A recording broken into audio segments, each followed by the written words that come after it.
Uno del equipo del hermano Andrés, de los que llevaban Biblias a Rusia, un día visitó la iglesia en la que yo me convertí en Las Palmas. Me acuerdo que en aquellos años, recién yo convertido, el pastor con el que yo llegué incluso hasta vivir en su propia casa, salíamos con 2 bolsos grandes llenos de Biblias en ruso y nos íbamos al puerto de la Luz, a Las Palmas. Estaba la flota rusa, estaba pleno comunismo, y orábamos y decíamos: Señor, guíanos a la persona a la que le tenemos que dar esta Biblia. Y los rusos siempre salían en equipo, nunca salían solos, siempre salían 2 o 3 y siempre uno del grupo era el que vigilaba a los otros. Y orábamos para que el Señor nos pusiera en el camino, no al encargado del grupo, sino al que teníamos que llevar la Biblia. Y la forma era muy sencilla. Cuando veíamos a los rusos, que son, en fin, se reconocían enseguida, porque iban por el puerto comprando cosas para llevarse a su país, nos acercábamos a ellos, cogíamos el bolso, lo abríamos así, le hacíamos una seña y él miraba, metía la mano y se llevaba la Biblia. Eso lo hice yo, recién convertido, un montón de veces. Incluso pudimos ir a barcos de rusos, de pescadores rusos en aquella época, y nos permitieron evangelizar. Bueno, fue algo realmente, fue un tiempo muy, muy bonito. Cuando cayó Rusia y ya se permitió predicar el evangelio y todo aquello, yo siempre tuve el sentir, y creo que lo llegué a decir en algún momento, en alguna predicación, que Rusia algún día se despertaría otra vez. Que Rusia algún día se levantaría. Y este pastor Emanuel, que le gusta mucho el tema de profecías y apocalipsis y todo esto, estos días me hace una pregunta y me dice: Manuel o Manolo, dice la Biblia que hay una bestia que sufre una herida como de muerte y después se vuelve otra vez a levantar y sorprende al mundo. Dice: ¿tú no crees que podría ser Rusia? Fíjate los términos en los temas que estábamos tocando en estos días alrededor de la mesa, ¿no? Si Rusia se ha vuelto a levantar y con más fuerza que antes. Y sabemos que Rusia, en la Biblia, que no se llama Rusia, pero que ocupa el lugar de Gog, Magog, Mesed y Tubal, la famosa profecía de Ezequiel 38 y 39. Lean por favor esos 2 capítulos, es increíble. Ezequiel 38 y 39 habla acerca de cómo Rusia, junto con todas sus hijas, con todas sus provincias, algún día se plantaría en el norte de la tierra gloriosa la llama así Ezequiel, es Israel, y la atacaría. Así que, por muy bien que se lleve en este momento Putin con Benjamín Netanyahu, que es el presidente actual de Israel, porque he oído que Putin fue recogido de niño y educado por una familia judía, pero bueno, sea como sea, sabemos que en el mundo espiritual el que hoy te ríe, mañana te mata. Eso sabemos que es así, ¿no? Judas fue discípulo de Cristo durante 3 años, nadie dudó de él, pero llegó un momento que se levantó contra el mismísimo Señor, ¿verdad? El corazón humano es así de engañoso y de perverso es el corazón del hombre. ¿Quién lo conocerá? Sabemos que la Biblia dice que Rusia atacará a Israel. Lo sabemos. De hecho, Rusia ya está en Siria. Si los que están allí apoyando al régimen del presidente de Siria, Bashar al-Assad, es Rusia. Sabemos que detrás de Rusia está Persia. ¿Quién es Persia? Irán. Irán ya presume, ya ha dicho estos días, lo leí hace unos días, que ya tiene misiles intercontinentales que pueden llegar a Jerusalén en menos de 9 minutos. En menos de 9 minutos ya Irán presume de tener misiles que van desde Teherán hasta Jerusalén y la destruye. Por lo tanto, sabemos que todo esto se va a desarrollar de una forma tremenda. Muchos de nosotros nos vamos a quedar con la boca abierta de ver cómo se cumplen las profecías. Y cada vez se está hablando más de armamento nuclear, que si Trump, que si Corea, que quién aprieta el botón, que quién aprieta... Estamos viviendo, como dijo alguien, lo he dicho muchas veces, lo bueno de todo esto es lo malo que se está poniendo todo. Eso es lo bueno, ¿eh? Entonces, doblar la guardia, hermanos. ¿Cuántos dicen amén? Doblar la guardia. Ya no hay tiempo. Ay, que me van... Aquí no, aquí no. Aquí somos soldados del ejército del Señor. Y aquí no estamos para llamar la atención de nosotros mismos, aquí estamos para prepararnos, para pelear la buena batalla. ¿Cuántos dicen amén? Para pelear la buena batalla. Y ya le he contado unos cuantos testimonios para que ustedes vean cómo está la obra del Señor, por lo menos en lo que yo he podido ver en estos días. Vamos a orar un momentito. Cierra tus ojos ahí donde estás. Vamos a orar un momento. Quiero que ahora mismo, después abramos la palabra para un pasaje que les voy a leer. Pero Señor, queremos darte gracias porque tú nos has llevado y tú nos has traído. Fuimos bendecidos y venimos aún más bendecidos. Te pedimos por nuestros hermanos de Italia, Pastor Antonio, por el Pastor Emanuel. Te pedimos, Señor, por la situación de las iglesias allí. por todas las dificultades que están atravesando. Señor, pon tu mano, Señor. Pon tu mano y danos una solución, danos luz y claridad a todos. Y seguimos confiando en ti. Sabemos que tú tienes todo el control y sabemos que tú eres bueno y tu voluntad es perfecta. Gracias, Señor, porque tú eres bueno. Y ahora que vamos a leer algo de tu bendita palabra, háblanos, Señor, a través de ella y que tu palabra nos ministre y podamos en esta noche ser renovados y fortalecidos en la fe. Te lo pedimos en el nombre poderoso de Jesús. Amén y amén. Quiero llevarles al Evangelio de Mateo, por favor. El Evangelio según San Mateo. El capítulo profético del libro de Mateo es el 24. Mateo capítulo 24. El Señor entra en la última semana, la semana de la Pascua. Entra triunfalmente en Jerusalén, llora sobre la ciudad de Jerusalén. Dice la famosa frase: Jerusalén, Jerusalén, que matas a los profetas y apedreas a los que te son enviados. ¿Cuántas veces quise juntar a mis hijos como la gallina junta sus polluelos, pero no quisisteis? ¿Cómo es posible que Dios, te preguntarás, cómo es posible que si Dios quiso hacer una cosa, ¿por qué no la hizo? ¿Es que Él no es todopoderoso? Parece como una contradicción, una incongruencia, ¿no? ¿Cuántas veces quise juntar a mis hijos como la gallina junta a sus polluelos? Pero para entender, el pasaje dice, pero no quisisteis. Es decir, hay un factor que es la voluntad humana, que Dios se la puso al hombre, curioso, que Dios no viola, Dios no pasa por encima de la voluntad humana, aunque la voluntad humana sea incorrecta y no sea la idónea. Pero Dios respeta tu palabra, querido amigo y hermano. Fíjate, antes de leer algunos textos, que el Señor Jesucristo se va esa última semana de vida sobre la tierra a un lugar que se llama el huerto de Getsemaní. Tiene que ver con un lugar donde se aplasta la aceituna para extraer el aceite, el oro líquido. Y es la primera vez, por lo menos según yo lo veo en los evangelios, que pide oración. ¿Cuándo fue la última vez que tú pediste oración? ¿O tú no necesitas nunca pedir oración? ¿Tú te las buscas tú sola? ¿Tú no necesitas pedir nunca oración? Y cuando tienes problemas o una dificultad económica, matrimonial o de la índole que sea, ¿cómo lo haces? No, yo solo. Perfecto, oye, muy bien. Y usted ha decidido vivir así, que Dios le bendiga. Pero nuestro Señor Jesucristo tenía la humildad, no solamente de ayudar a los demás, sino que si era necesario, pedir ayuda. Y en este caso, pedir oración. ¿Y a quién le pidió oración? ¿A Andrés? No.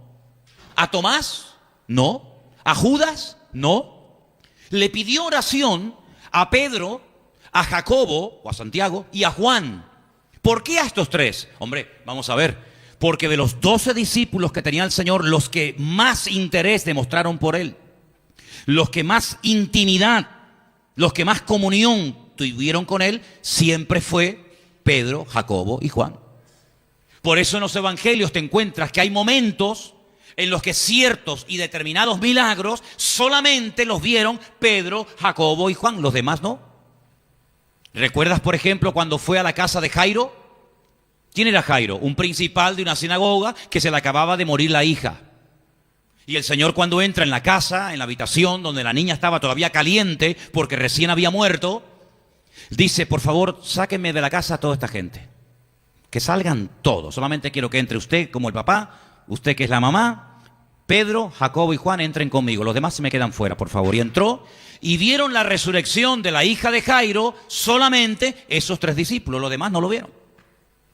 Cuando el Señor sube una noche, según la tradición, al famoso monte Tabor, que está en el valle de Meguido, el valle de la Transfiguración, Él subió a orar y le dice a Pedro, a Jacobo y a Juan: subid conmigo, vamos a orar. Y dice que mientras estaba orando se transfiguró, sí, comenzó a cambiar su apariencia, como la apariencia que tenía a la diestra del Padre. Y dice que de repente apareció, fíjate quién apareció por allí: Moisés y Elías. Personas que eran de tiempos remotos. Y Pedro, Jacobo y Juan vieron a estos personajes, los vieron allí. Pedro de los 12 fue el único que logró caminar un tiempito por encima de las aguas. Es decir, que podría poner ejemplos de cómo estas tres personas eran aparentemente, las apariencias engañan, los más espirituales, los más maduros. Y por eso les dice, en el momento de máximo dolor y prueba del Señor, a Pedro, a Jacobo y a Juan, que oren por él. Y la explicación que da es muy fácil, muy sencilla. Orad por mí, porque esta noche mi alma está triste hasta la muerte. Claro, se habrán quedado con la boca abierta, porque nunca jamás llegarían a pensar que el mismísimo Hijo de Dios pediría oración diciendo que esa noche, como ser humano, tenía mucha tristeza en su corazón. Y en vez de disimularme, decir, no, yo estoy bien, ¿cómo estás? Bien. ¿Para qué mientes? ¿Por qué tienes que disimular?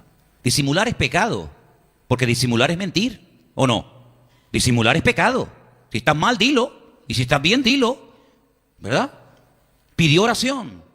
Y dice la Biblia que se le quedaron dormidos.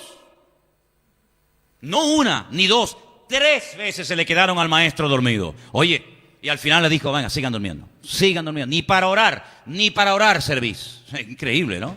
Y entonces vienen, ya sabemos el resto de la historia, lo prenden, se lo llevan, no sé qué, no sé cuánto, y conocemos el resto de la historia, que es realmente algo realmente increíble. Pero allí en el huerto de Getsemaní, el Señor dijo algo que yo ahora compartí en Italia. No sé si gente que ha estado viendo por el Facebook las predicaciones me habrán oído compartirlo.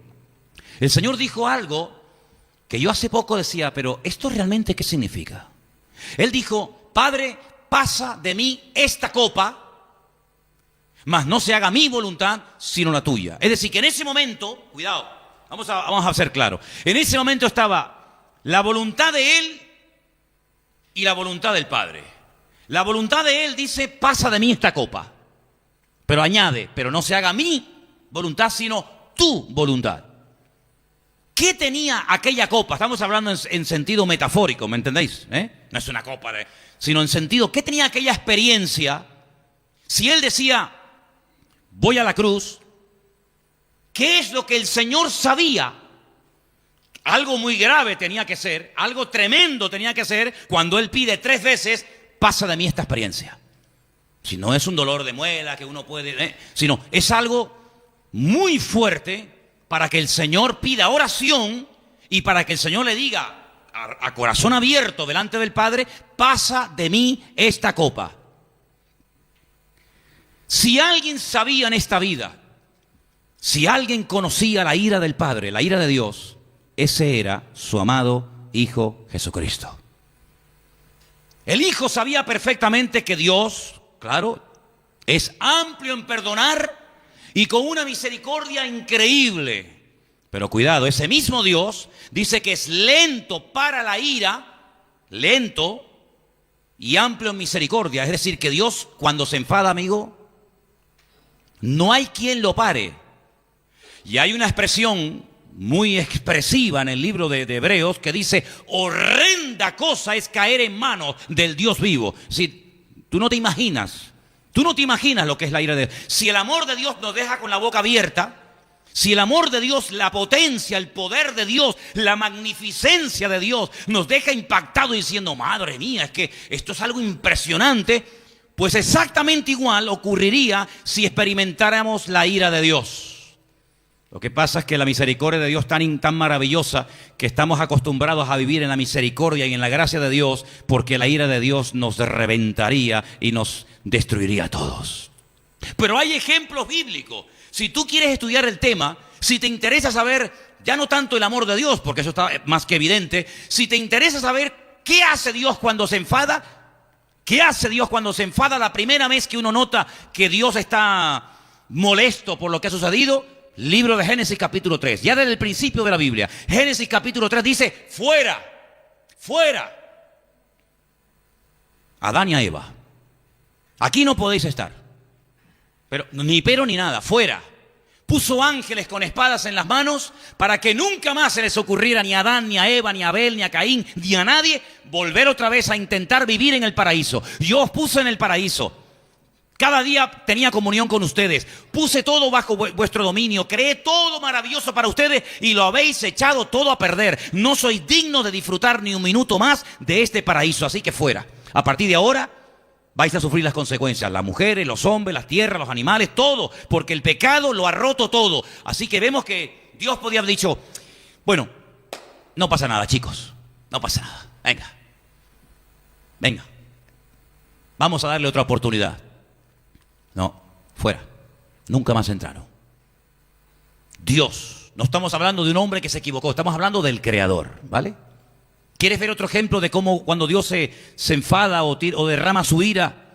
El diluvio. ¿Te parece poco? El diluvio. Si no hubiera sido por la obediencia de Noé, que estuvo 120 años construyendo el arca con su familia, ninguno de nosotros estaríamos vivos, ni uno. Porque dice la Biblia que solamente se salvaron las personas y los animales que entraron dentro del arca de Noé. ¿Qué pasó con los demás? Habría ya miles de personas, miles, ¿eh? ¿Qué pasó con ellos? Dígamelo usted. Murieron. Ya está, punto. ¿Cuántos se salvaron? 8. ¿Cuántos murieron? Miles. ¿Quién mandó el diluvio? ¿El diablo? Dios mandó el diluvio. Ay, amigo. Es que Dios no es un niño que tú puedes tomarle el pelo cuando quieras, ¿eh? ¿Quieres ver otro ejemplo más? ¿Quieres verlo? Sodoma y Gomorra. ¿Quién destruyó Sodoma y Gomorra? Enemigos que atacaron con carros de combate. No. ¿Quién destruyó Sodoma y Gomorra de arriba para abajo? Dios. Dios destruyó Sodoma y Gomorra. Pero es que te puedo hablar de muchas cosas más. Luego, claro que Dios es amor, claro que Dios es misericordia, claro que Dios es bueno, hombre. Pero ¿quién puede dudar, hermanos, a estas alturas de la bondad del Señor? Nadie. Pero cuidado. Dios tiene ira, Dios se enfada, Dios se enoja. Bueno, tú sabes los famosos 10 mandamientos. ¿Qué dice uno de ellos? Que Dios visita. ¿Qué visita? La maldad de los padres sobre los hijos hasta la 3ª y 4ª generación de los que me aborrecen. ¿Qué te parece? Entonces, cuando vamos ahora a Mateo 24, encontramos que van a ocurrir en los últimos tiempos cosas tremendas. ¿Pero para qué? Para sacudir al hombre, para despertar al hombre. Para que el hombre invoque el perdón de Dios. Para que el hombre se dé cuenta de que si no se agarra al Señor, está perdido. Es como ese náufrago en alta mar, que le lanzas el salvavidas y dice, no, yo no sé, esperaba otra cosa. Mira, cuando te estás ahogando en alta mar, te agarras a lo que sea. Pues así se encuentra la humanidad, al borde de la destrucción. El hombre tiene capacidad nuclear para destruir el planeta Tierra 11 veces. ¿Pero cómo va a destruir el mundo 11 veces? ¿Con que lo destruya uno se acabó? Pues 11 veces, sí. Ha creado tanto material, tanta tecnología para destruir el mundo que sería capaz de destruir 11 planetas enteros. Por eso Albert Einstein en los años ya 40, 50 dijo, si la 3ª guerra mundial se lleva a cabo, ¿sí? Pero la 4ª les recuerdo que la pelearemos con piedras y con palos. Porque no quedará títere con cabeza. ¿Qué te parece, amigo? Mateo 24 dice, leemos, versículo 3, 24:3. Estando él sentado en el monte de los olivos, los discípulos se le acercaron aparte y le dijeron, ¿cuándo serán estas cosas? ¿Y qué señal habrá de tu venida y del fin del siglo? Esta es una pregunta muy interesante, que dicho sea de paso no se la preguntaron todos, solamente 4 discípulos. ¿Cuándo van a suceder estas cosas? ¿Cómo? ¿Qué señales habrá? Y entonces el Señor da una lista inmensa. Una cosa que dice es, mirad que nadie os engañe. Mirad que nadie os engañe. ¿A quién le dice esta palabra? ¿A los inconversos o a los creyentes? Ya los inconversos están más que engañados. Ya están en el saco, en el bolsillo del diablo. A los creyentes, cuidado que nadie os engañe. Porque vendrán muchos en mi nombre diciendo, yo soy el Cristo, y a muchos se engañarán. Ahora, la palabra Cristo, ¿cuántas veces yo he dicho desde este mismo púlpito que la palabra Cristo no es un nombre? La palabra Cristo no es un nombre, aunque tenemos un hermano en el puerto de la Cruz que se llama Cristo. Cristo no es un nombre, Cristo es un adjetivo. Mashiach, ungido. ¿Cómo se dice ungido en hebreo? Cristo, en griego, Mashiach en hebreo, así de claro. Entonces no es un nombre, Antonio, Juan, Tomás, Santiago, Pedro, no. Cristo, Mashiach, es un adjetivo.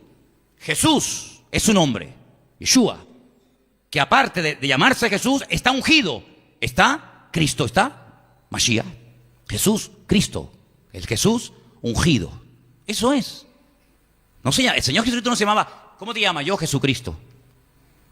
Si tú le preguntabas al Señor en su época, ¿cómo te llamas? Él te diría, yo, ¿cómo me llamo? Yo, Yeshua. Yeshua, pero claro, está hablando en hebreo. Pero como el Nuevo Testamento no se escribió en hebreo, sino en griego, los pergaminos no ponían Yeshua, sino ponían Cristos, Jesús, ¿verdad? Y dice que vendrán muchos ungidos. No solamente personas que van a decir que yo soy Jesucristo, lo cual hoy en día es un poco complicado. Pero vendrán personas aparentemente ungidas a engañar. ¿Y cómo puede venir una persona aparentemente ungida a engañar? ¿Es posible eso? ¿Es posible que una persona, llámese pastor, reverendo, profeta, me da igual, llámelo usted lo que quiera, ¿es posible que una persona aparentemente ungida pueda engañar a cristianos? ¿Usted qué opina? Bueno, no será la primera vez.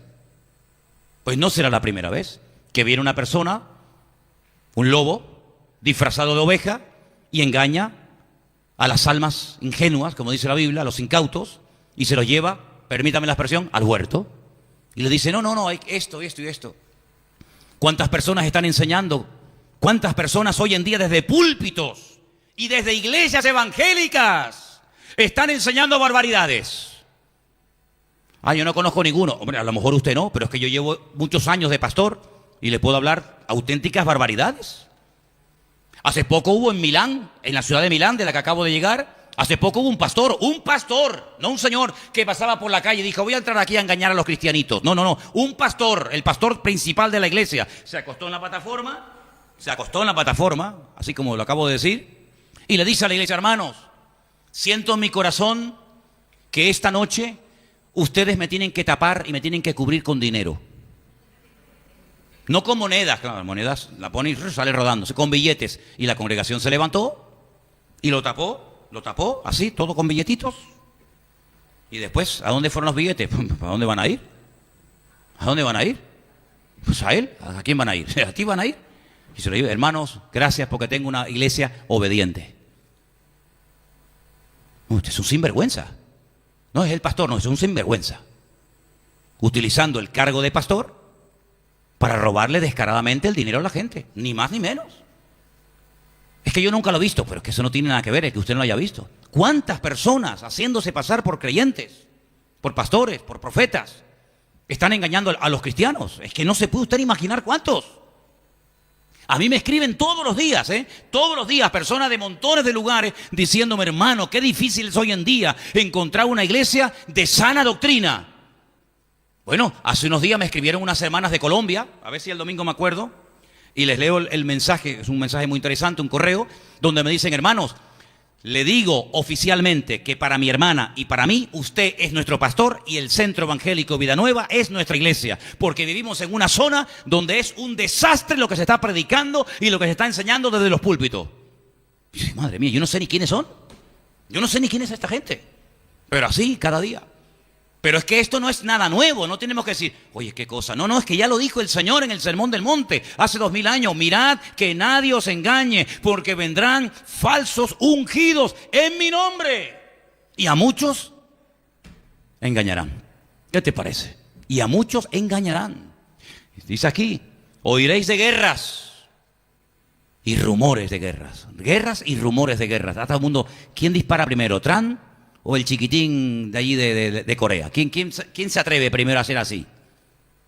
El primero que toque el botón, ya sabe lo que pasa, amigo. Ya sabe lo que pasa.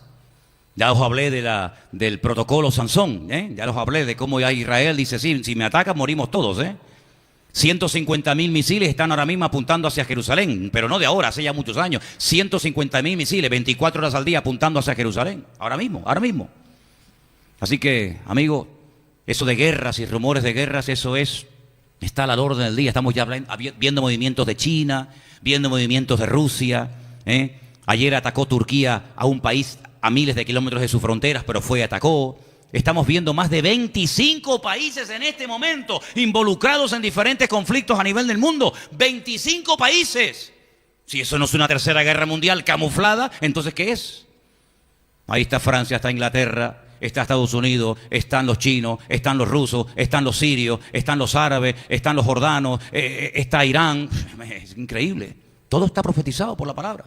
Pero dice más: no os turbéis, porque es necesario que todo esto acontezca, pero aún no es el fin, porque se levantará nación contra nación y reino contra reino. Y habrá pestes y hambres y terremotos en diferentes lugares. ¿Está escrito o no está escrito? ¿Cuándo se escribió esto? ¿Cuándo se escribió el Evangelio de Mateo? ¿Alguien sabe más o menos? ¿Cuándo se escribió Mateo? ¿La semana pasada? Sí, pero más o menos en el siglo I. En el siglo I. Los primeros 100 años de la iglesia los evangelios estaban escritos, prácticamente. Desde el siglo I han pasado hasta el día de hoy 21 siglos. Y ya esto está escrito. Y parece que esto se escribió la semana pasada. Pero ya lo dijo el Señor.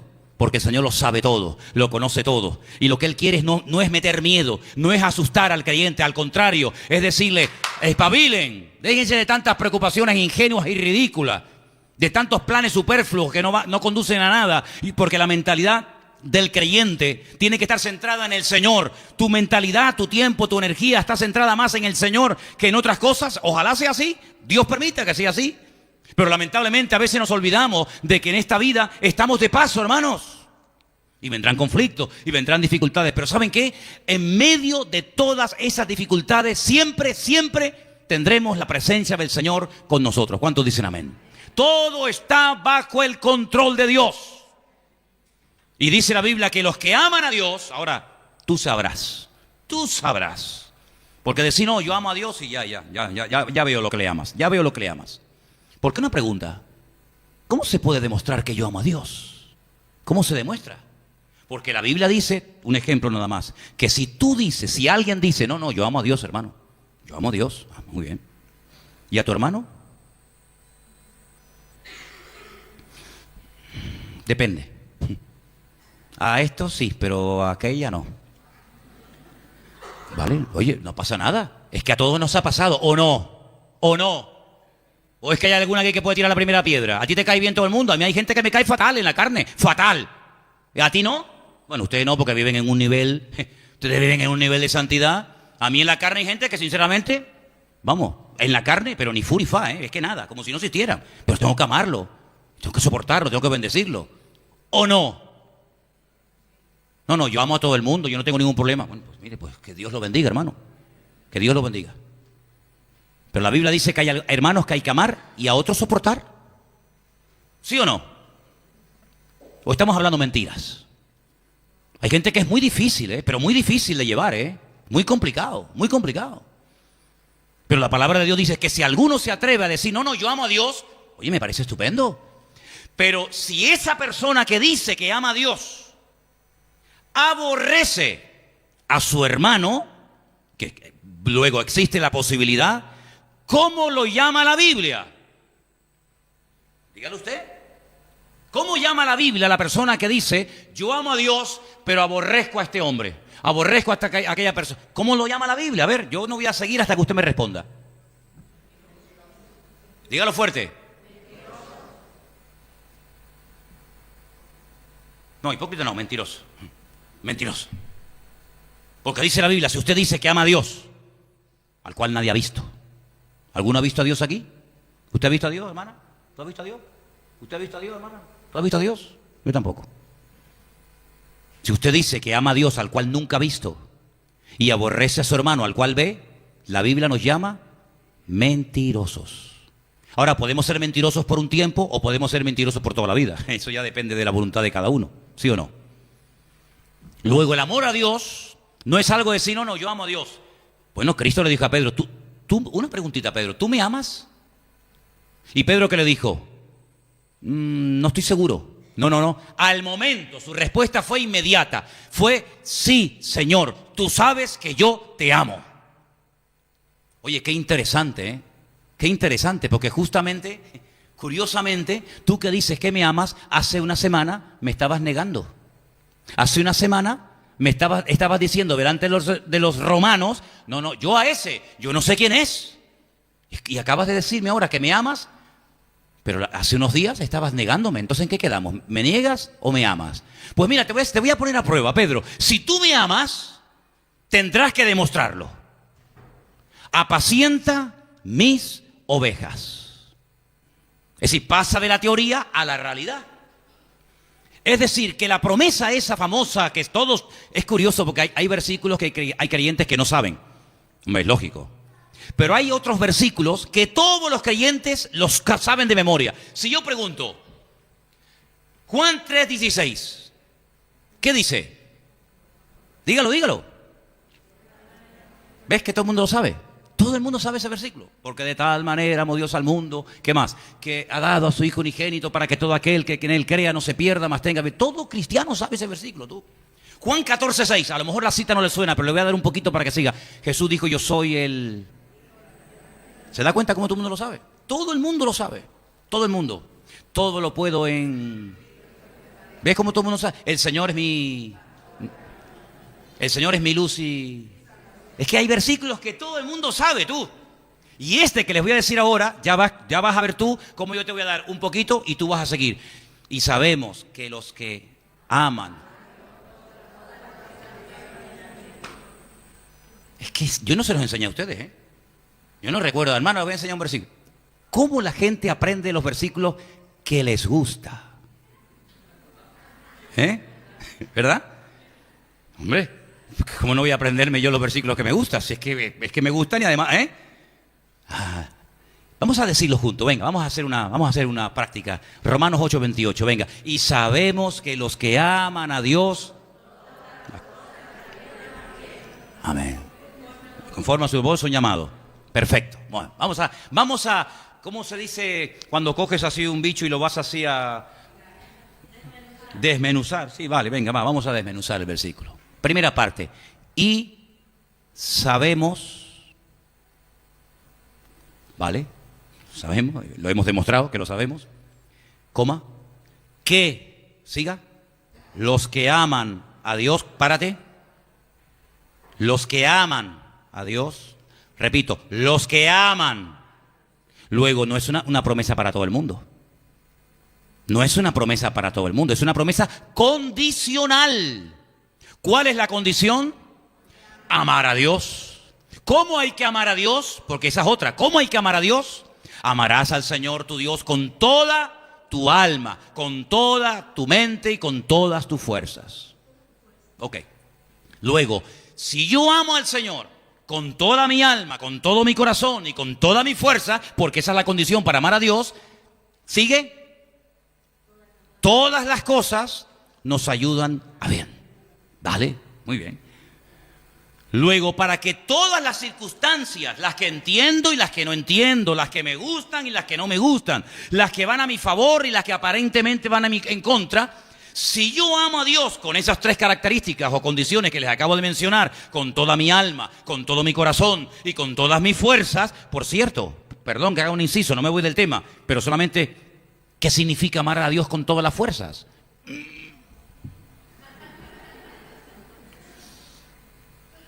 ¿Significa eso? ¿Usted quiere que le explique lo que significa en hebreo amar a Dios con todas las fuerzas? ¿Lo quiere saber?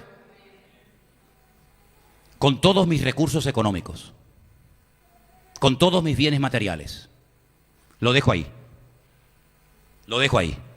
Si yo amo al Señor con toda mi alma, con todo mi corazón y con todas mis fuerzas, ya te he explicado lo que significa en el texto original, yo puedo estar convencido que todas las cosas, si yo cumplo con esa condición previa, todas las cosas me ayudarán a bien.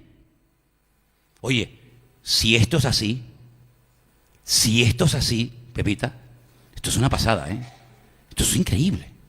Porque si yo, por ejemplo, tuviera un trabajo en el mundo y a mí mañana me votan, lo dije en venezolano, ¿eh? Si a mí me votan, eso va a repercutir en mi beneficio. ¿Sí o no? Y si a mí un señor que me prometió mañana contratarme no me llama y le dio el trabajo a otro, eso va a repercutir en mi beneficio. Y si a mí mañana me pasa cualquier otra cuestión, ponle todos los ejemplos que tú quieras, los que más te afecten a ti. Todo eso va a repercutir en mi beneficio. Pero claro, ¿cómo termina el versículo? Hay otra condición, hay una condición al principio y otra condición al final. Los que conforme a su propósito son llamados. Bien. Si esto es así, no hay nada en la vida de un creyente que ocurra por casualidad. Se me acercó una hermana en este viaje en Milán a pedirme, ella y su marido, consejo sobre una hija que le está dando muchos quebraderos de cabeza. Una chica que el domingo pasado estuvo en el culto. Estaba en la iglesia. Estuvo en el culto de la mañana, estábamos comiendo para comenzar el siguiente culto a la tarde. Y un chico del mundo, inconverso, con el cual ha comenzado a salir, cosa que no se puede hacer. No se puede salir con un inconverso, porque la Biblia lo prohíbe. Si lo quieres hacer, allá tú. Vino a buscarla a la iglesia para sacarla de la iglesia. Y venga a llamar, y venga a llamar, y venga a llamarla. Hasta que al final se levantó, se metió en el baño de la iglesia y estuvo más de 20 minutos, según me contaron sus padres, hablando con el novio que estaba en la puerta de la iglesia. No contento con esto, el novio, claro, había ahí un buen grupo de gente, yo no me enteré de toda esta movida, entró al culto y se la llevó. Y esa noche, cosa que ya había dejado hacía tiempo de hacer, se fue otra vez a la casa con este muchacho. Salió el padre y le dije, oye, ten un poco de respeto. Estás en la iglesia, ¿sabes? Esto es una falta de respeto. Te pido por favor que dejes esta actitud y no hagas que me enfade contigo. Él dice, sí, y ya empezó a insultar al padre, como diciendo, bueno, los cristianos son tontitos, no sé qué, no sé cuánto. Y yo le dije al padre, digo, hermano, dele gracias al Señor que yo no me enteré de esta movida. Porque si yo sé que hay un inconverso en la puerta de la iglesia que se va a llevar a un joven de mi iglesia, salgo y le arranco la cabeza. Aunque me tenga que arrepentir toda mi vida. Porque eso es un demonio que viene a robar, a matar y a destruir. Y yo soy pastor y cristiano, pero de tonto y de imbécil no tengo ni un pelo, ¿eh? Me hago el tonto. Yo sé hacer el tonto. Como que no me entero.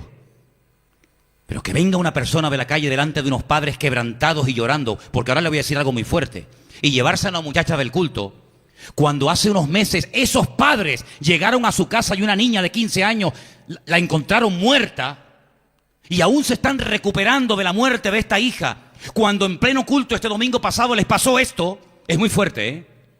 La madre con lágrimas me decía, aún nos estamos recuperando de la muerte de nuestra niña de 15 años y nos viene este sinvergüenza y se nos lleva a nuestra otra hija. Y me preguntaban, pastor, ¿qué tenemos que hacer? ¿Qué te parece? Es fuerte, ¿eh? ¿Qué le dice uno como... Si tú fueras pastor, ¿qué le hubieras dicho? Dime. Pero claro, es muy fácil decir, no, yo... Sí. ¿Qué le hubieras dicho a una madre y a un padre destrozados por la muerte de una hija de 15 años? Que están viendo que la otra, que ya por fin, gloria a Dios, dejó a ese sinvergüenza y vino al culto, y en pleno culto coge y se la lleva. Es que te quedas con una impotencia, es que no sabes ni qué decirle. ¿Qué le puedes decir a una madre y un padre rotos, viendo, verdad, este panorama que está sucediendo en pleno culto un domingo por la tarde? Es tremendo, es que es una cosa, de verdad que a veces yo digo, Dios mío, pero es tremendo esto, ¿verdad? Pues queridos hermanos, pues estos padres estaban allí desconsolados, pero ¿sabes al final cómo terminó la conversación? Diciendo, hermano, nuestra confianza está puesta en nuestro Señor. Porque sabemos que de alguna manera todo esto, no sabemos ahora cómo, imagínate tú, ponte en el lugar de esos padres, pero sabemos que en algún momento todo esto se va a dar la vuelta y confiamos de que nuestra niña, tenía 20 y tantos años, con dos hijos, de alguna manera esto el Señor lo va a utilizar porque los que aman, y me dijeron esto, los que amamos al Señor, todas las cosas ayudan para bien. Y les dije, pues sí, hermanos, tiene usted razón. Eso es lo que dice la palabra del Señor. Así que cuando tenemos esta confianza en el Señor, decimos, Señor, ¿por qué agobiarnos? ¿Por qué preocuparnos? Cuando tu palabra dice que si yo te amo. Mira, lo que nos tiene que preocupar, permítame utilizar esa palabra que no me gusta, creo que tenemos que estar ocupados, no preocupados, pero bueno, para que nos entendamos. Lo que nos debe realmente de preocupar es amar al Señor. Que nuestro amor hacia Él no mengüe. Que nuestro amor se vea inalterado, que sea algo inalterable. Que nuestra confianza, nuestro amor, oye, ¿qué pasa con un hijo? ¿Qué pasa con una hija? ¿Qué pasa con el trabajo? ¿Qué pasa con no sé qué? Mira, hoy recibí una petición, el domingo yo no suelo traer el móvil a la iglesia. No lo digo por lo que está sonando el móvil. Tranquilos, no se preocupe. A mí también me ha pasado, hermano, no se preocupe. No es para hacerlo sentir mal, es solamente un ejemplo. Hoy recibí, esta mañana me tuve que ir a Las Palmas, llegué esta tarde y un pastor del sur, se puede decir, pastor José Miquel, pastor del sur, me manda una fotografía de 2 niños, así pequeñitos, miembros de su iglesia, los padres.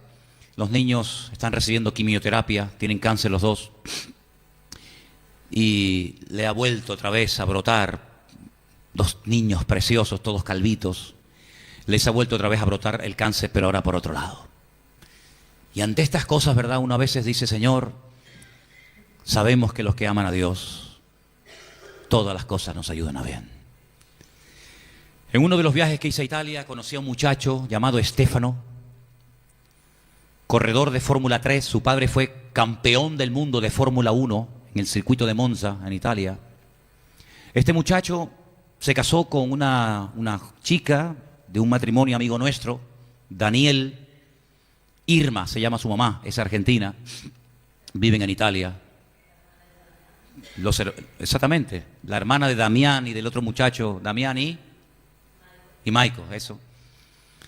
Este muchacho tiene esclerosis múltiple, pero de esta brutal, de esta estilo científico sentado en una silla de ruedas, Hopkins, que se va. Bueno, estamos en la casa comiendo con los padres y llega la hija con este muchacho. Él ya no camina. Yo lo había visto hace tiempo en la iglesia de Antonio, ahora lo volví a ver. Está peor. Tuvieron que bajar los hermanos, estos chicos, cargarlo, subirlo, porque el chico ya cuando habla prácticamente ya ni se le entiende. No creo que tenga más de 30 años, ¿verdad? Y la chica lleva casada 5 años con este muchacho con esclerosis múltiple. Se les ve tan enamorados, ¿verdad?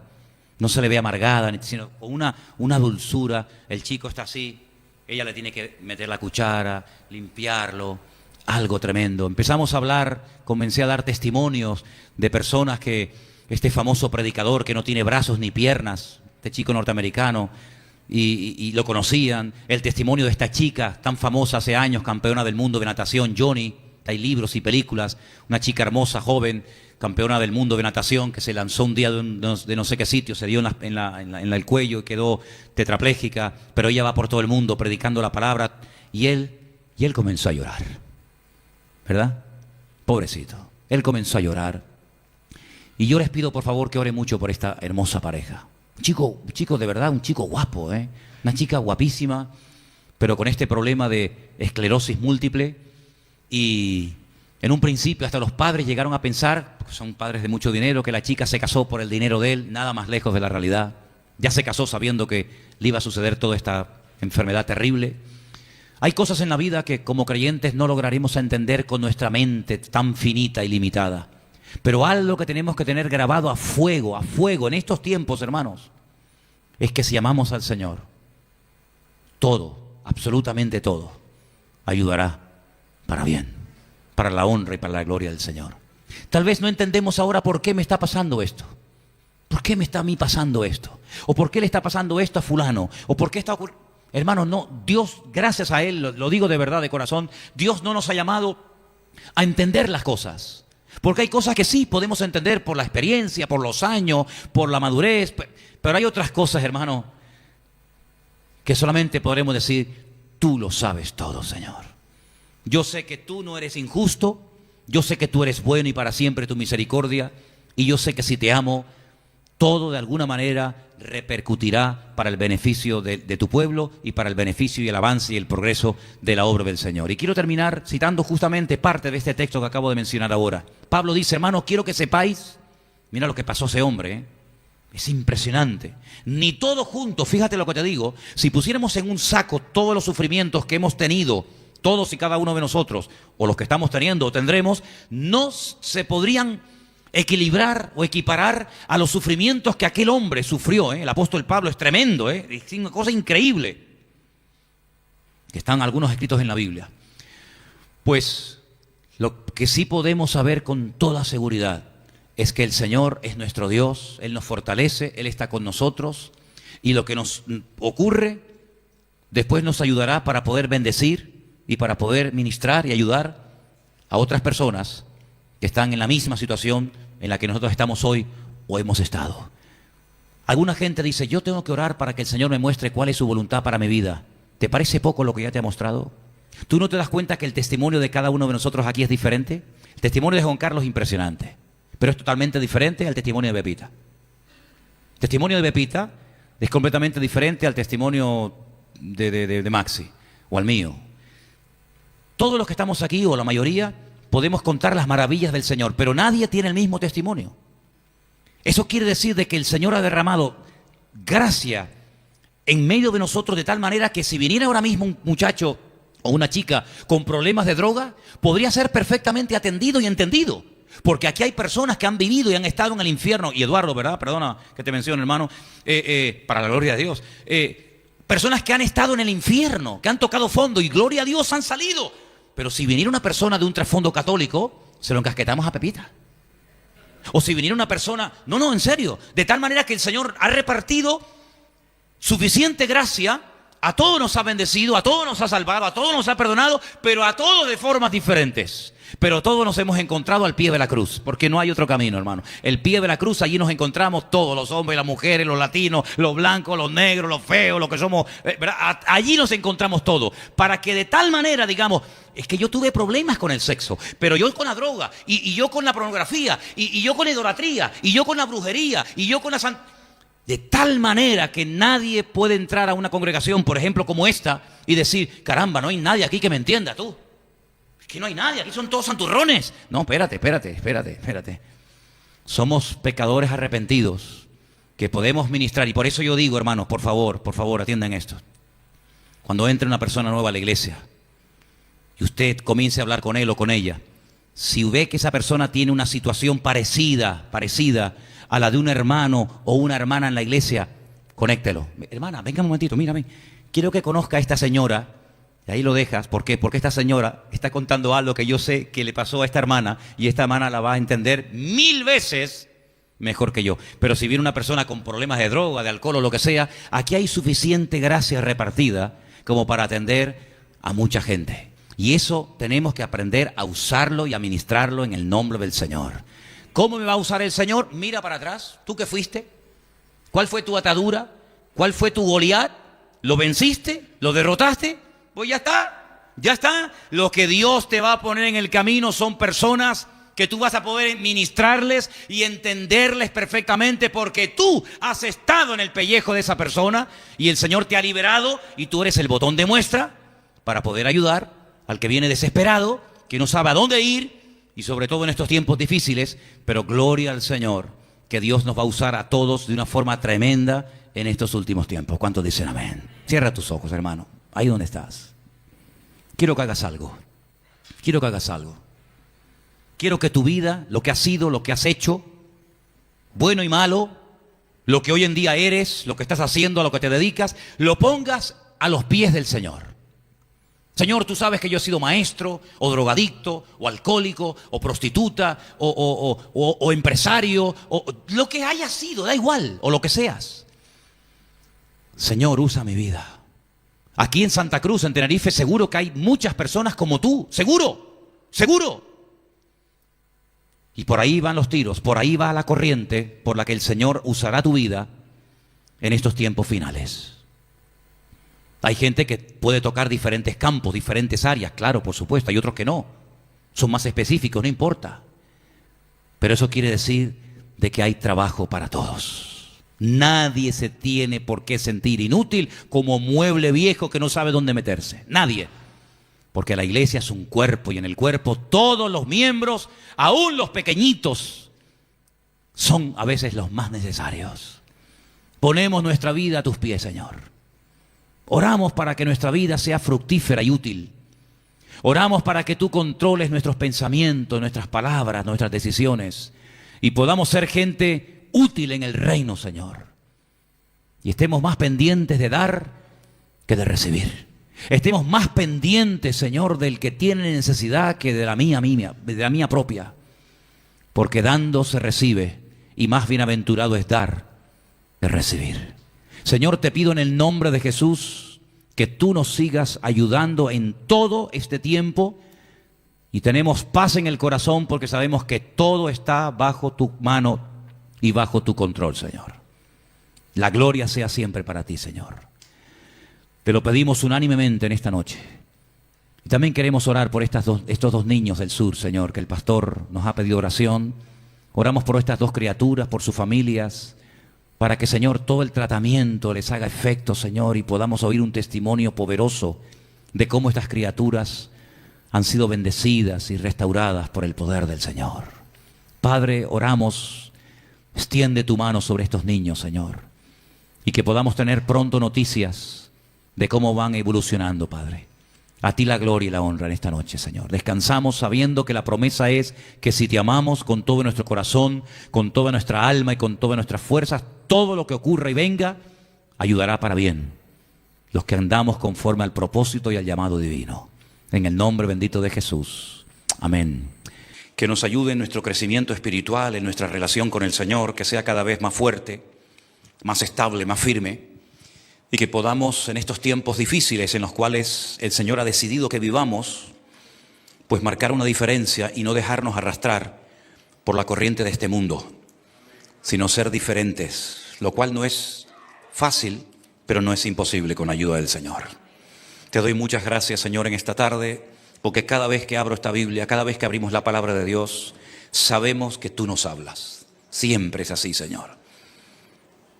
Pedimos en esta tarde que los textos, las lecturas, las cosas que vamos a compartir sean de bendición para tu pueblo y tu iglesia sea una iglesia sana, una iglesia firme y estable, con conocimiento de ti, de tu palabra, Señor. Ayúdanos a compartirla, ayúdanos a asimilarla y sobre todo, Señor, que esta palabra nos ayude a conocerte y a servirte mejor. Pedimos todo en el nombre de Jesús. Amén. Y amén, gloria al Señor. Hay un capítulo en el Antiguo Testamento que es el capítulo 32 del libro del Éxodo, que es un capítulo, digamos, triste, porque ocurrió algo que dejó en evidencia la situación real del pueblo de Dios. Yo tengo una frase que suelo utilizar muy a menudo cuando hablo con gente y cuando comparto, y es que yo trabajo con realidades, no con cosas que me gustaría, ¿no? Sino con realidades. Y hay una realidad en este capítulo 32, y es que el pueblo de Israel, en este momento puntual, quedó en evidencia. No era tan maduro como se suponía que eran. No estaban tan firmes y tan bien establecidos en el Señor como se esperaba de ellos en este momento. Y cometieron un pecado terrible, terrible, que trajo consecuencias muy graves al pueblo. Miles de personas murieron. Y hay un antes y un después, y no es un tópico esta frase, ¿saben? Yo sé que a veces se utiliza esto con mucha facilidad, pero créanme que hay un antes y un después en la historia del pueblo de Israel, incluso de una de las tribus que ahora vamos a ver a raíz de este acontecimiento. Yo voy a leer todo el capítulo, porque a veces veo que muchas veces se pellizca, ¿no? Se leen 4 o 5 versículos y como que nos olvidamos del contexto. No, vamos a leer todo el capítulo. En Éxodo 32 dice que viendo el pueblo que Moisés tardaba, quédense con ese detalle, viendo el pueblo que Moisés tardaba en descender del monte, se acercaron entonces a Aarón y le dijeron: levántate, haznos dioses que vayan delante de nosotros, porque a este Moisés, el varón que nos sacó de la tierra de Egipto, no sabemos qué le haya acontecido. Y Aarón les dijo: apartar los zarcillos de oro que están en las orejas de vuestras mujeres, de vuestros hijos, de vuestras hijas, y traédmelos. Fíjate, todo en género femenino. Pero sin embargo el verso 3 dice que todo el pueblo, incluido hombres y mujeres, apartó los zarcillos de oro que tenían en sus orejas y los trajeron a Aarón. Y él los tomó de mano de ellos y le dio forma con buril e hizo de ello un becerro de fundición. Entonces dijeron: Israel, estos son tus dioses que te sacaron de la tierra de Egipto. Solamente como dato, ¿no? Cuando dice, estos son tus dioses, emplean la palabra Elohim, uno de los nombres de Dios, el primero que aparece en la Biblia, ¿no? Estos son tus Elohim, estos son tus dioses. Viendo esto, Aarón edificó un altar delante del becerro y pregonó a Aarón y dijo, mañana será fiesta para Jehová, para el Señor. Y al día siguiente madrugaron y ofrecieron holocaustos y presentaron ofrendas de paz. Y se sentó el pueblo a comer y a beber y se levantó a regocijarse. A regocijarse, el texto, el verbo en hebreo dice, se levantaron a fornicar. Hicieron una orgía multitudinaria en medio del desierto, danzando frenéticamente como locos alrededor de ese animal, de ese becerro de oro. Terrible. Entonces el Señor le dijo a Moisés, anda y desciende porque tu pueblo, ahí Dios se desvincula de esta gente. Él no dice mi pueblo, no. Con esta actitud yo no puedo decir que son mi pueblo. Este es tu pueblo que sacaste de la tierra de Egipto, se ha corrompido. Pronto se han apartado del camino que yo les mandé. Se han hecho un becerro de fundición y lo han adorado y le han ofrecido sacrificios y han dicho, Israel, estos son tus dioses que te sacaron de la tierra de Egipto. Dijo más el Señor a Moisés, yo he visto a este pueblo, que por cierto es pueblo de dura cerviz. Ahora pues déjame que se encienda mi ira en ellos y los consuma, y de ti haré una nación grande. Entonces Moisés oró en presencia del Señor su Dios y le dijo, oh Señor, ¿por qué se encenderá tu furor contra tu pueblo, que tú sacaste de la tierra de Egipto con gran poder y mano fuerte? ¿Por qué han de hablar los egipcios diciendo, para mal los sacó, para matarlos en los montes y para raerlos de sobre la faz de la tierra? Vuélvete del ardor de tu ira y arrepiéntete de este mal contra tu pueblo. Acuérdate de Abraham, de Isaac y de Israel, tus siervos, por los cuales has jurado por ti mismo y le has dicho, yo multiplicaré vuestra descendencia como las estrellas del cielo y daré a vuestra descendencia toda esta tierra que he hablado y la tomarán por heredad para siempre. Entonces el Señor, una expresión humana, no es que Dios se tenga que arrepentir, es simplemente un término humano para entender, ¿verdad?, el cambio que Dios decidió hacer.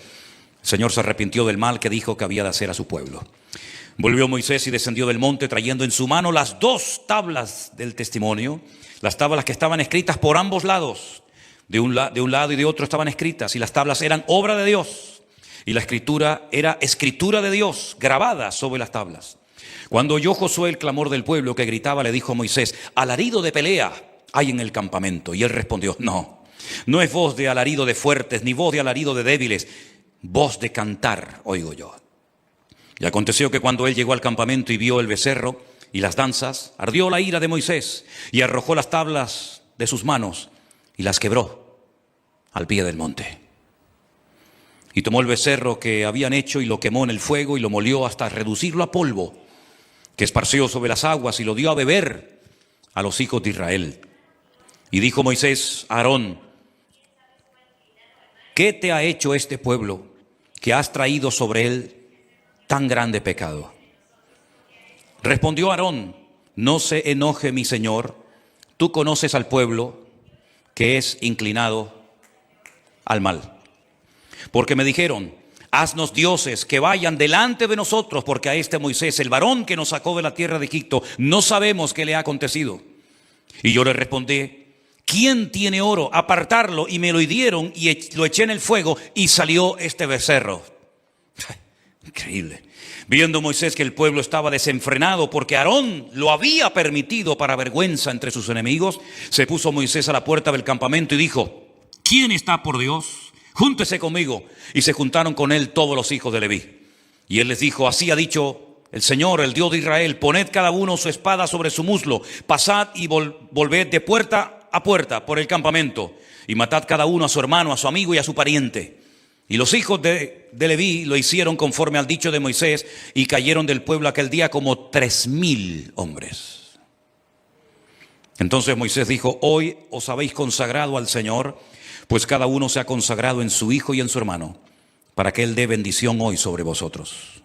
Y aconteció que al día siguiente dijo Moisés al pueblo, vosotros habéis cometido un gran pecado, pero yo subiré al Señor, quizá le aplacaré acerca de vuestro pecado. Entonces volvió Moisés al Señor y le dijo, te ruego, pues, este pueblo ha cometido un gran pecado porque hicieron dioses de oro, que perdones ahora su pecado, y si no, ráeme ahora de tu libro que has escrito. Y el Señor le respondió a Moisés: al que pecare contra mí, a éste raeré de mi libro. Ve pues, ahora lleva a este pueblo a donde te he dicho. He aquí mi ángel irá delante de ti, pero en el día del castigo yo castigaré en ellos su pecado. Y el Señor hirió al pueblo porque habían hecho el becerro que Aarón formó. ¿Cuántos dicen amén?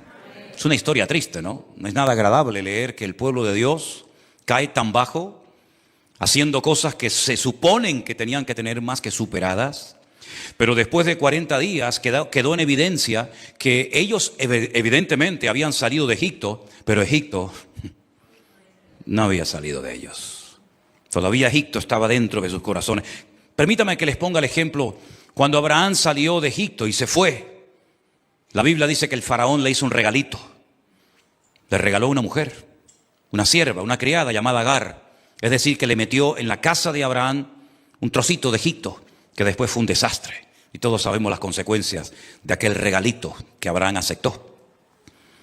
Exactamente igual le ocurre ahora al pueblo de Israel. Han visto la mano de Dios. Ningún pueblo sobre la faz de la tierra ha visto ni verá jamás los milagros que este pueblo vio. Milagros únicos e irrepetibles. Nunca más Dios volvió a abrir el mar para nadie, para ninguna iglesia, ningún profeta, ningún apóstol, ningún discípulo. Nadie abrió un mar para que millones de personas pasaran por en medio como si fuera tierra seca. Dios lo hizo por ellos. Los milagros que el Señor hizo en Egipto jamás los ha hecho por ningún pueblo, ni los hará por ningún otro. Algunos de esos milagros se volverán a ver en el período que conocemos, el tiempo de angustia de Jacob o la gran tribulación, según nos cuenta el Apocalipsis. Egipto quedó totalmente desmantelado, incluso hasta sin heredero. Los dioses que guardaban supuestamente las aguas, los animales, los árboles, las cosechas de Egipto no sirvieron absolutamente para nada. Todos quedaron humillados. Fue un desastre lo que pasó en Egipto. Y aquella nación por la cual nadie daba ni un centavo, lograron salir con mano poderosa porque el Señor los sacó. Y los sacó con un propósito, no solamente para humillar a los enemigos, no solamente para que el faraón quedara bien claro de que no servía para nada y que no era el hijo del dios Ra, el dios del sol, ni mucho menos, sino que los sacó con el propósito de conducirlos por la península del Sinaí y llevarlos a una tierra llamada Canaán, Israel. La tierra que fluye leche y miel, tierra que estaba habitada por 7 naciones que se habían metido en un territorio que no les había correspondido en heredad. Por ejemplo, para mencionar uno de estos pueblos, los filisteos no eran de Canaán, los filisteos eran de la isla de Creta, que navegaron hasta la costa de Israel y se apropiaron de 5 ciudades, como ya les he dicho en otras ocasiones. Así que ellos salieron con un propósito. El desierto iba a ser una etapa transitoria entre Egipto y Canaán. Una escuela, un taller. Hay un libro en el Antiguo Testamento que nosotros lo tenemos como el libro de Números.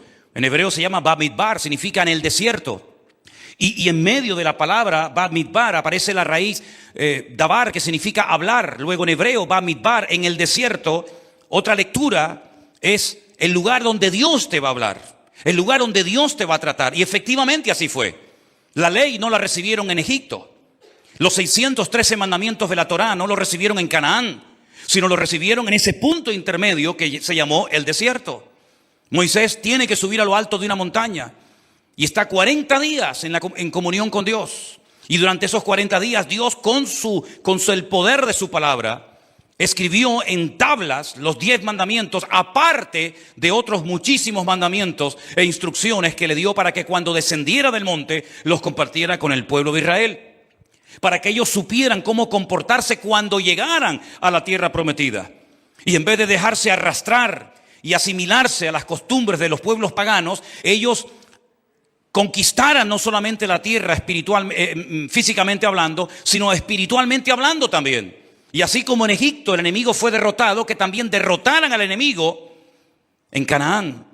Y por eso le dio leyes a los agricultores, a los ganaderos, a las viudas, a los solteros, a los sacerdotes, a todo el mundo le dio leyes para que supieran cómo comportarse. Les explicó cómo se tenían que hacer los sacrificios cómo se tenía que construir el tabernáculo, en qué dirección geográfica tenía que estar, quién tenía que montarlo, quién tenía que desmontarlo, qué animales servían, qué animales quedaban totalmente descartados, etcétera, etcétera. Son 613 mandamientos, las mismas semillas que tiene una granada en Israel, para que recuerden cada vez que se coman una granada que hay 613 mandamientos en la Torá, en lo que llamamos el Pentateuco, el Humash. Y Moisés está en el monte Sinaí recibiendo todas esas instrucciones, todas esas palabras. De hecho, hay un libro que se llama Devarim, que significa las palabras que Dios le dio a Moisés en el desierto, o Deuteronomio. En esos 40 días el pueblo no supo comportarse. Al faltar el liderazgo, al faltar la cabeza, al faltar Moisés, el varón de Dios, el pueblo se desenfrenó y salió lo que llevaban dentro. Y es que tarde o temprano saldrá lo que llevamos dentro de nuestras vidas. El Señor dice que de la abundancia del corazón, ahí está.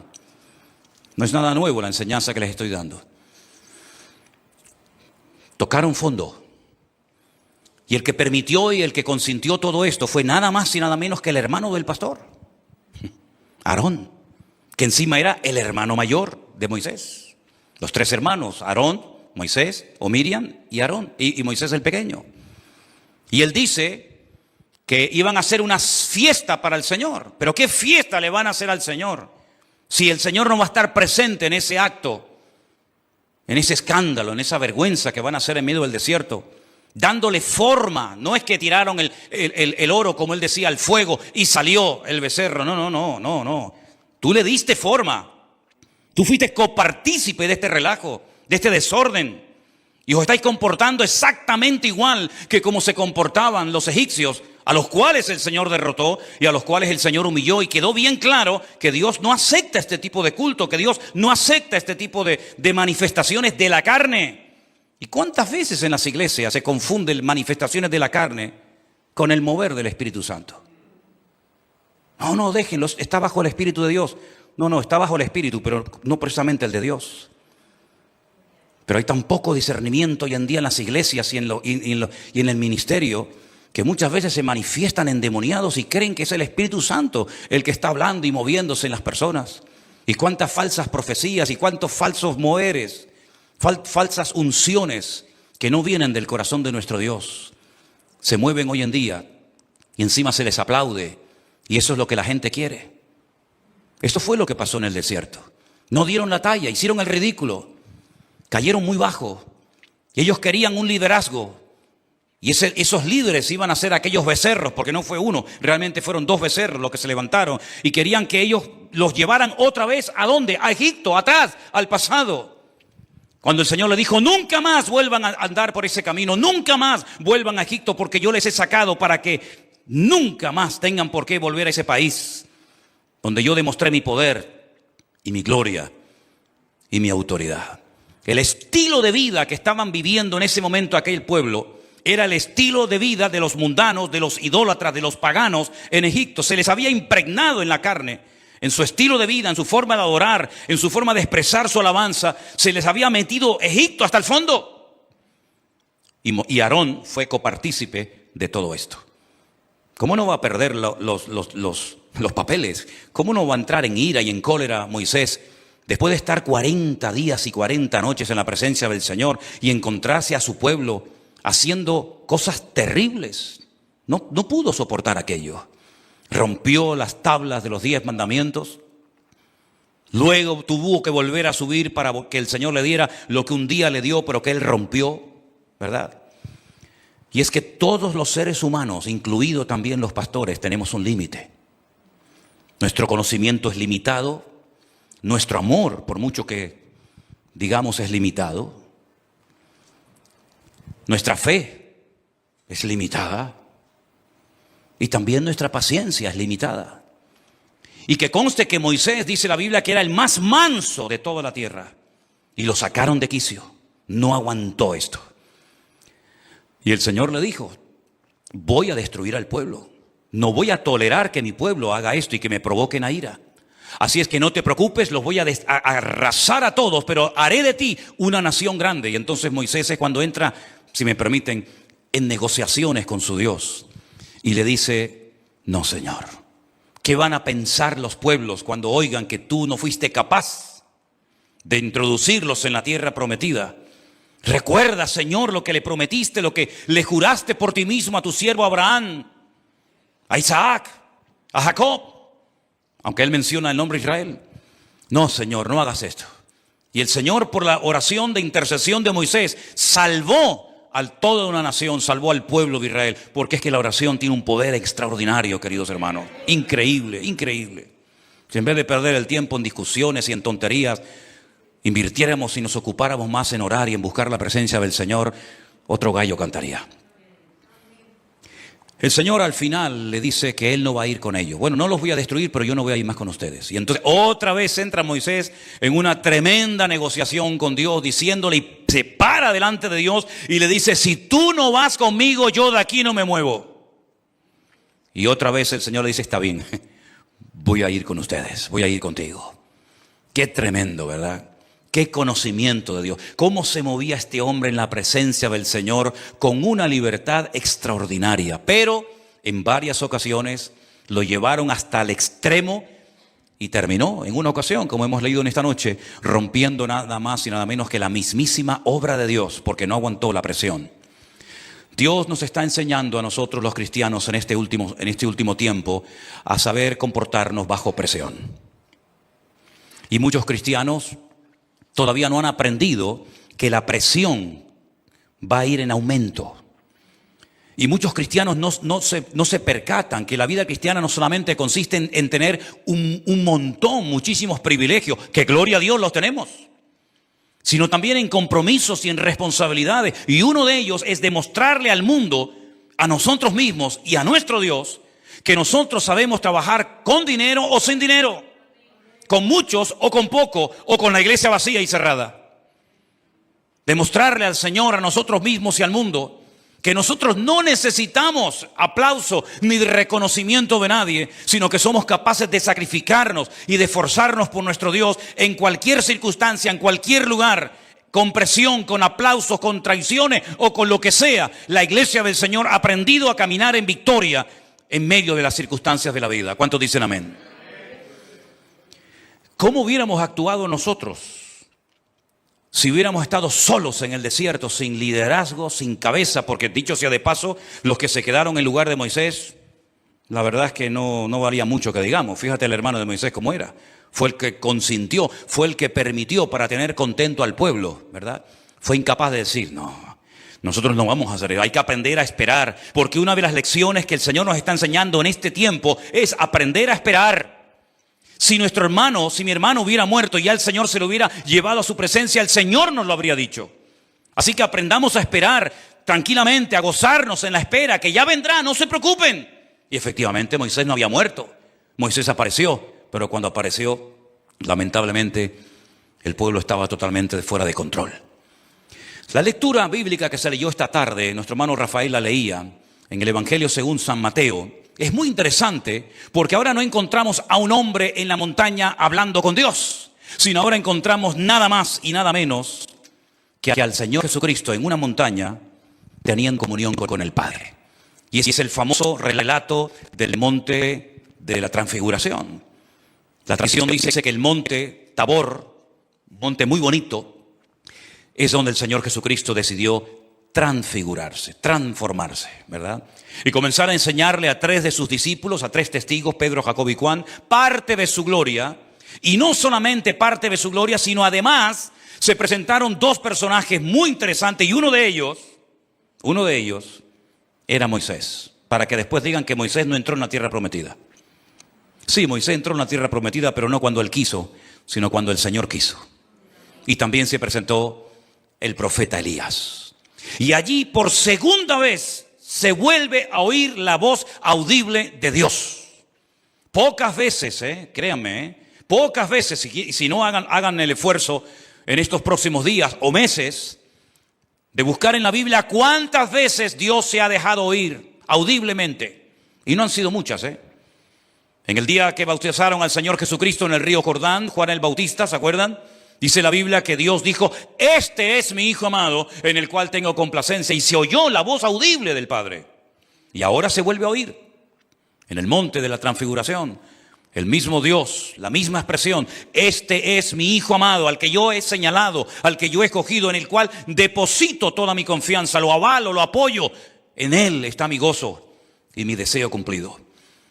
Una experiencia inolvidable. Esta experiencia marcó la vida de Pedro de tal manera que él, cuando es anciano, si ustedes leen 1 y 2 de Pedro, él cuenta la experiencia que tuvo en el monte Tabor, viendo a Cristo transfigurado y viendo a Moisés y a Elías y oyendo nada más y nada menos que la voz de Dios. Él cuenta esta experiencia porque hay experiencias que nos marcan para toda la vida y no tenemos que olvidar las lecciones que el Señor nos ha dado en este último tiempo. ¿Cuándo bajan de la montaña?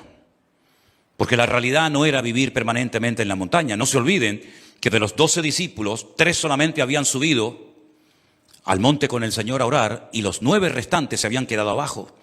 Y vamos a leer lo que no se ha leído esta tarde, que estaba ocurriendo al pie de la montaña. Y parece que hay como un paralelismo, parece que hay algo muy similar, más o menos, entre lo que hemos visto Moisés en la presencia de Dios y el pueblo abajo en el valle totalmente descontrolado, y ahora vemos al Señor Jesucristo en el monte orando, mientras que abajo en el valle está sucediendo algo nada agradable, y por supuesto para los discípulos. Cuando llegaron al gentío, versículo 14, vino a él un hombre que se arrodilló delante de él diciendo: Señor, ten misericordia de mi hijo que es lunático y padece muchísimo, porque muchas veces cae en el fuego y muchas veces en el agua. Y este encuentro de Jesús con este padre desesperado lo relata no solamente Mateo, sino que también lo relata Marcos en el capítulo 9 y Lucas también en el capítulo 9 para aportarnos más información. Y yo lo he traído a tus discípulos, pero no lo han podido sanar. Así como el pueblo de Israel al pie del monte Sinaí no dio la talla, no supo comportarse correctamente, ahora son los discípulos de Cristo los que no están actuando correctamente. Se les ha escapado el problema de las manos y no han sabido solucionarlo. Ya ellos llevaban tiempo con el Señor.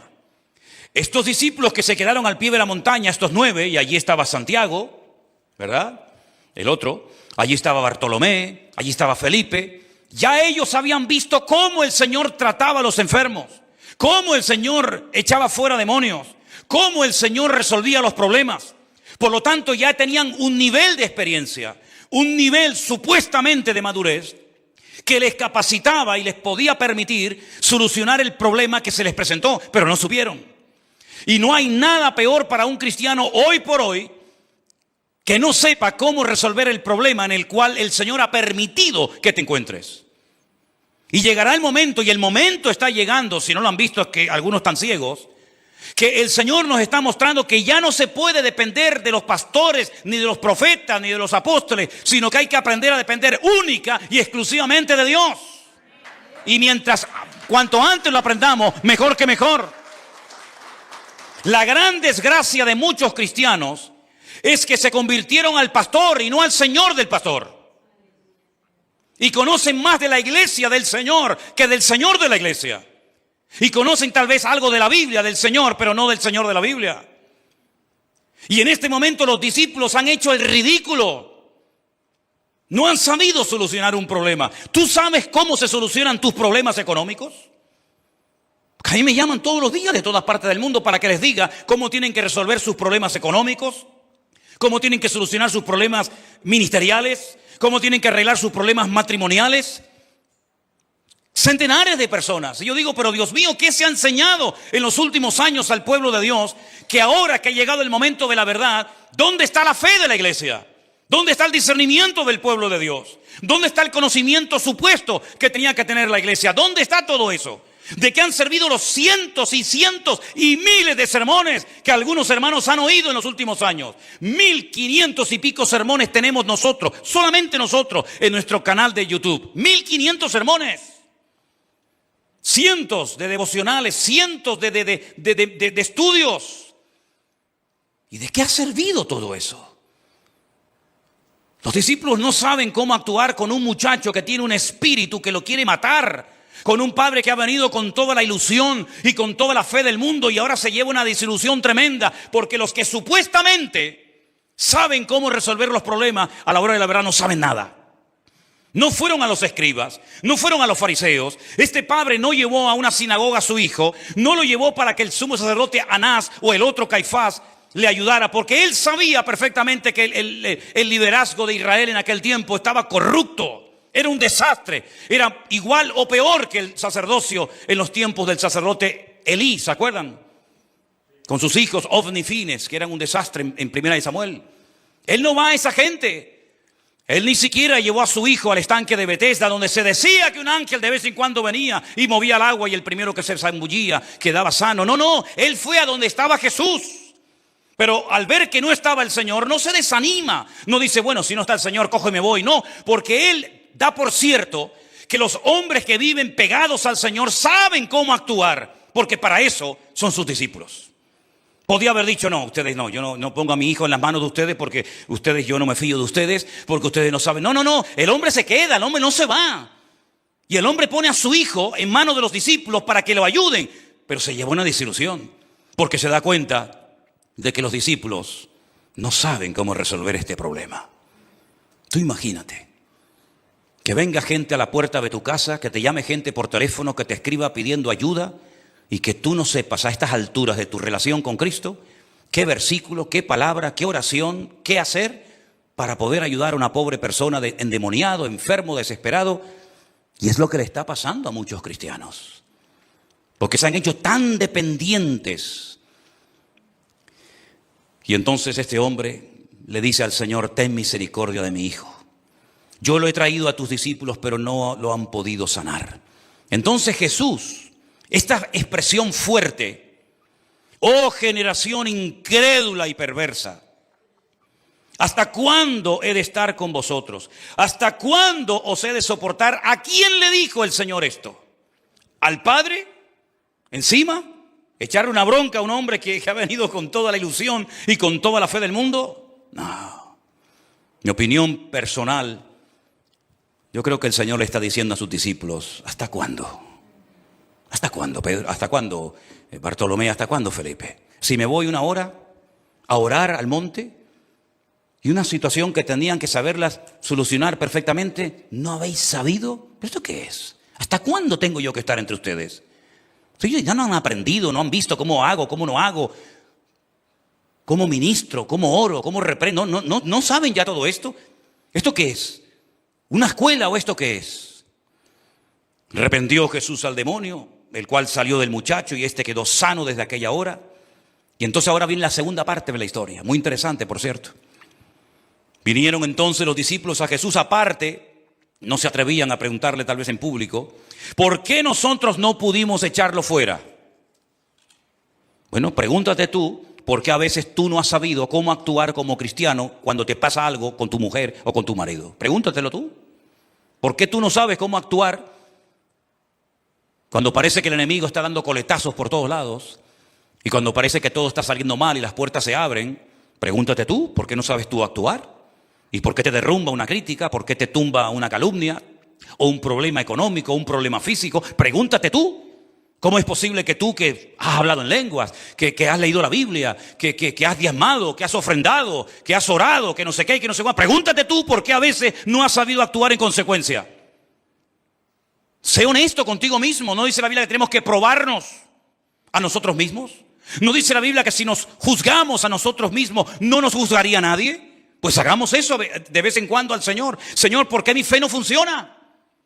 ¿Por qué cuando oro no pasa nada? ¿Por qué cuando tengo un problema me derrumbo? ¿Por qué, Señor? Y te vas a dar cuenta de que a veces damos una imagen que no coincide con la realidad en nuestra vida privada. Bueno, hay un principio que yo creo que tenemos que tener todos presentes. Yo siempre lo he compartido y para mí es vital en mi vida. Entra en tu aposento, cierra la puerta y tu Padre que te ve en secreto te recompensará en público. Eso es una ley del reino de Dios. Eso funciona siempre, sí o sí. La privacidad, la comunión, la intimidad con Dios trae resultados. Lo que Él quiera, no lo que yo quiera, ¿verdad? Pero en este caso el resultado era que este niño se fuera sano. Y que este padre pudiera dar testimonio en su barrio, en su familia, en su pueblo, en su ciudad, de que su hijo fue sanado por el poder de Dios. Pero no lo pudo hacer. ¿Por qué? Porque sus discípulos no fueron capaces de solucionar y tomar control y autoridad sobre esta situación. Y Dios nos va a poner a prueba. Dios nos va a poner a prueba a todos. En lo económico, en lo espiritual, en lo ministerial. Dios nos ha puesto y nos va a seguir poniendo a prueba, para que nos demostremos a nosotros mismos si verdaderamente estamos tan firmes como pensábamos que estábamos, o estamos muy verdes todavía y nos falta mucho crecimiento espiritual.